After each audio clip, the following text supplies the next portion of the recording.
Okey, Assalamualaikum, salam sejahtera dan salam madani. Saya Cikgu Hilma Aini binti Mat Razi dari SMK Kepala Batas. Hari ini kita akan belajar tentang Sains Tingkatan 3, bab 7.3 iaitu Prinsip Keabadian Tenaga. Sebelum kita pergi jauh dalam topik ini, kita kena tahu apa itu prinsip keabadian tenaga. Okey. Prinsip keabadian tenaga menyatakan bahawa tenaga tidak boleh dicipta ataupun dimusnahkan. Namun, ia boleh berubah-ubah bentuknya dari satu bentuk ke bentuk yang lain.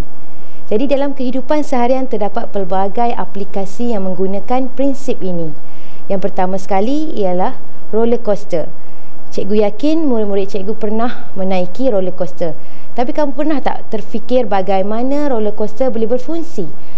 Bagaimana roller coaster boleh bergerak laju pada landasannya dan dari mana kelajuan ataupun tenaga kinetik diperoleh?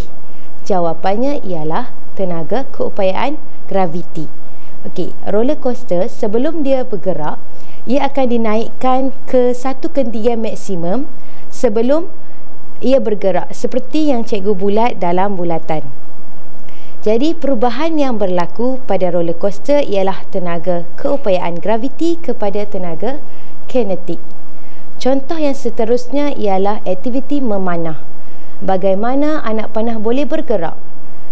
Okey, untuk menggerakkan anak panah, kita perlu tarik tali yang kenyal itu. Jadi tali yang kenyal itu mempunyai tenaga keupayaan kenyal.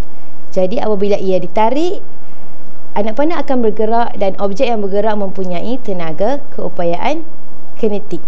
Jadi perubahan yang berlaku tenaga keupayaan kenyal kepada tenaga kinetik. Contoh seterusnya, bagaimana objek jatuh dari satu ketinggian.